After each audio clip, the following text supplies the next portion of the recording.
I think I'm just going to try something different, but it's awkward because I think I chose poorly with my lighting. I'm staring directly into the sun, and that's not so good. Probably going to get pretty red, maybe even a suntan while I wait here. But I don't really have anything planned to talk about this week, so I'm just going to go over some stuff that's been in the news recently, and stuff that I'm kind of surprised that we're still talking about, as you'll see as I get into it. Stuff that happened this week. Kim Kardashian, who's only famous for being famous, and I'm still utterly confused about her, was recently on the magazine Paper, where she exposed her bottom, and in the inside she exposed her front. That's news. That's shockingly big news. Caption of the photo session that she had was "break the internet," which she pretty much did. It's all everybody talked about all week long. There were parodies of it. People were making fun of her for it. People are congratulating for it.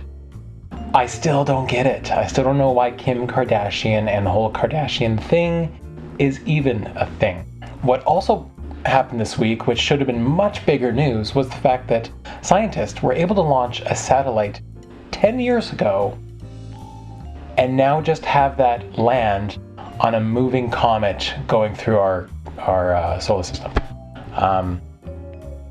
That's shockingly, amazingly interesting, and I'm surprised that didn't make the news as much as it had.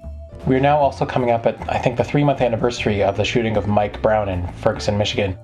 And still, it seems like day to day, there are ongoing protests. The news doesn't talk about it as much anymore, but there's still protests day after day. We're now, I think, coming up to the point where Darren Wilson, the police officer that did shoot Mike Brown, is under investigation, and it's now in the courts, and the judges are going to decide whether this will be an investigation, whether in fact he will be indicted or whatever they do. The whole Ferguson thing was a travesty on human rights. The police commissioner of Ferguson just recently came out talking against the protest, saying that they don't want any violence.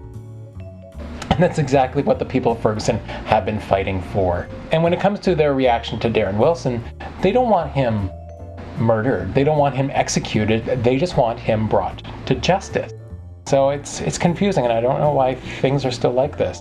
Why is racism? Why is institutionalized racism still a thing?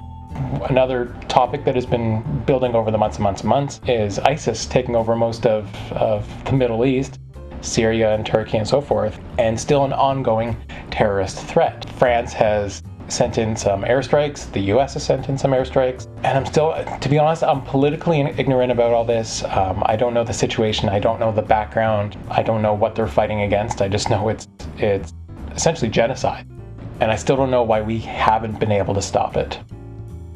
Also this week, Buffalo had a giant dump of snow where there was about 6 feet fell overnight.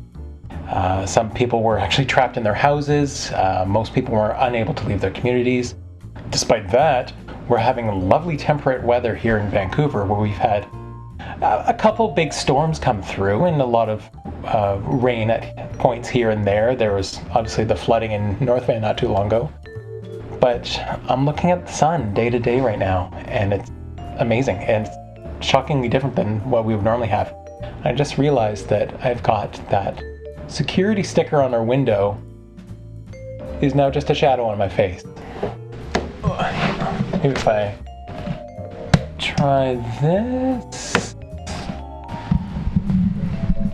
There, is that better? Oh God, that's blinding. So to sum it all up, yes, the world is still crazy, the world is still fucked.